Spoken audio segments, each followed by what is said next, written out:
존경하고 사랑하는 우리 구독자 여러분 반갑습니다. 여러분의 멘탈 도움이 천만입니다. 이제 3교시 한번 시작할게요. 이제 천만 라디오 방송 3교시 천 회장이 또 한번 열심히 떠들어 대도록 할게요. 떠들어 할 테니까 재밌게 들어주시면 좋겠습니다.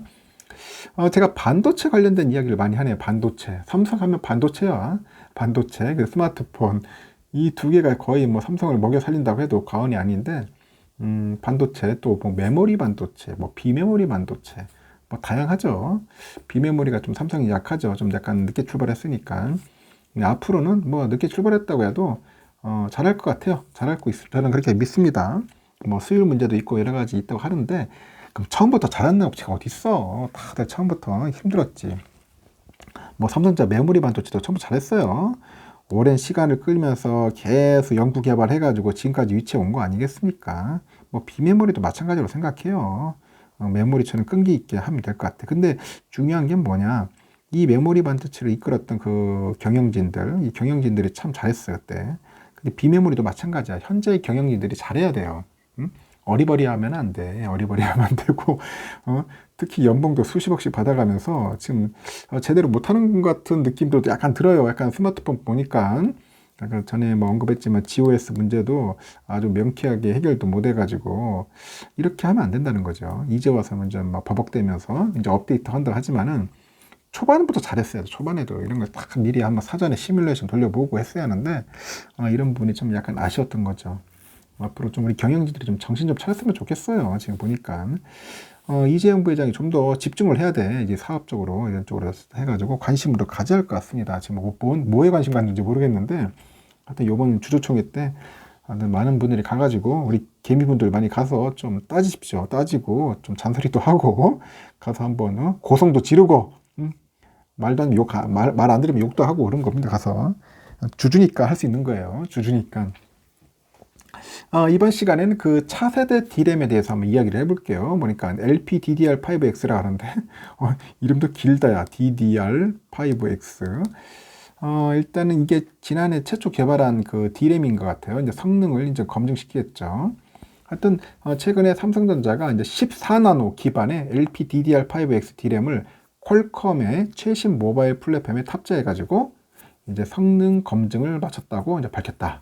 성능 검증.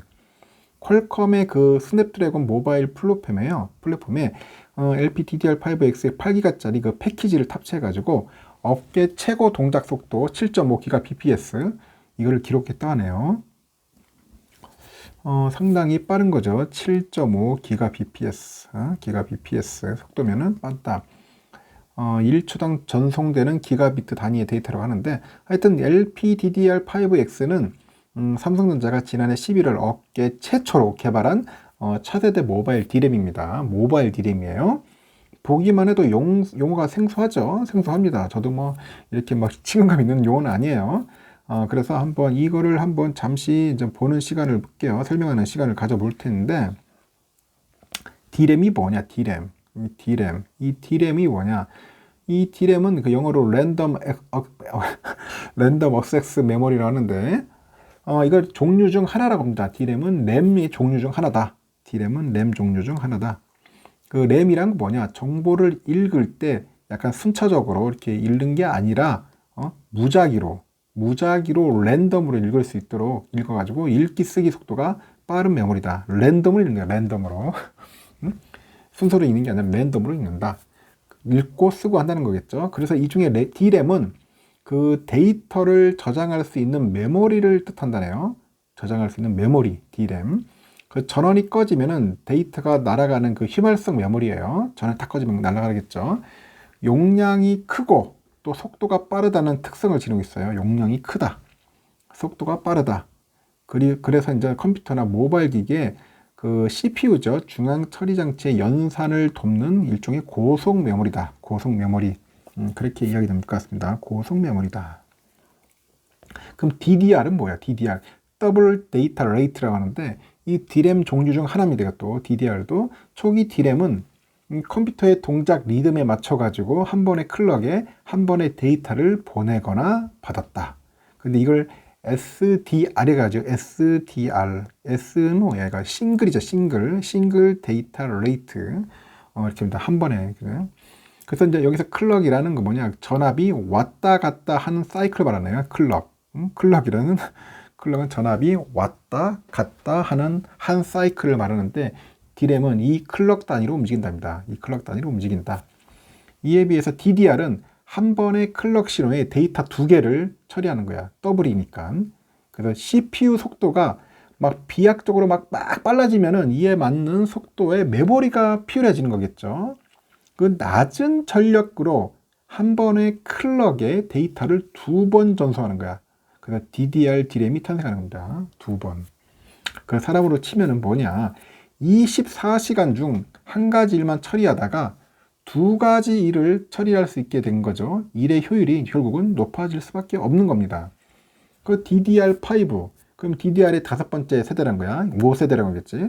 DDR2, 3, DDR4, DDR5 이렇게 D램은 각 세대별로 데이터 전송 속도나 동작 전압 등이 모두 다르다. 속도나 전압이 달라요.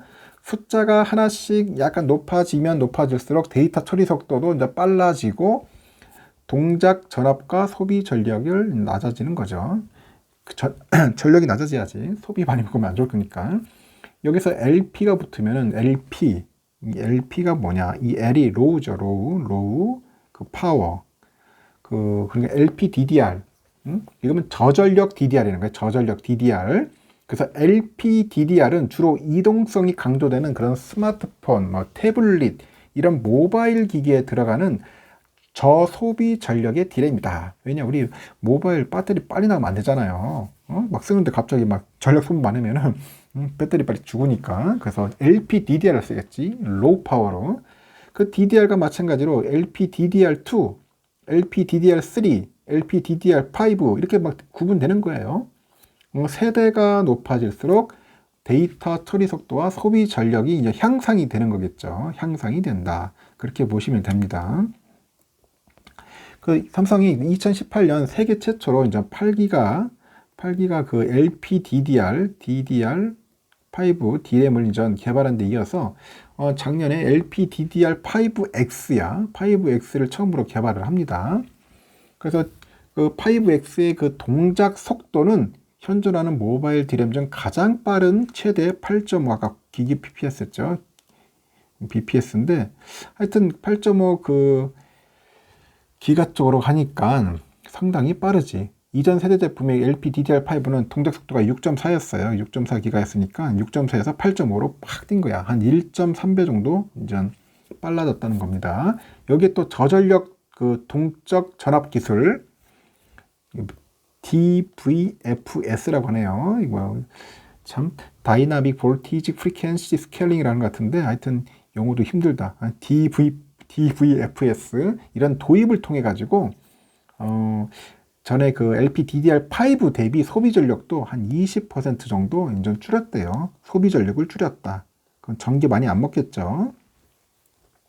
그래서 동적 전압 기술은 그 프로세스에 공급되는 그 전압과 주파수를 동적으로 막 변경을 해가지고 성능과 전력 소모를 함께 조절한다. 그런 기술이다. 쉽게 말해서 특정 응용체에 따라 가지고 전력량을 감소시키는 거다. 그렇게 이해하시면 될 것 같고, 우리가 보면 에어컨을 사용할 때 평소에는 일반 전력을 사용하다가 잘 때는 열대야 모드로 설정해 가지고 전력을 약간 절감시키는 그런 원리라고 봅니다. 평소에는 일반 전력인데 잘 때는 약간 열대야 모드. 근데 그전 제품은 LPDDR4X와 비교하면 차이는 더 커진다고 하네요.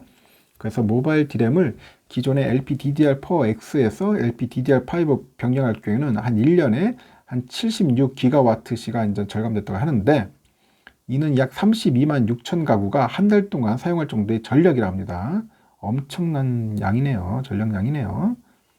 32만 6천 가구가 한 달 동안 사용할 정도의 전력이라고 한다니까.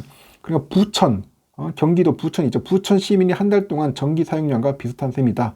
그렇게 보시면 된답니다.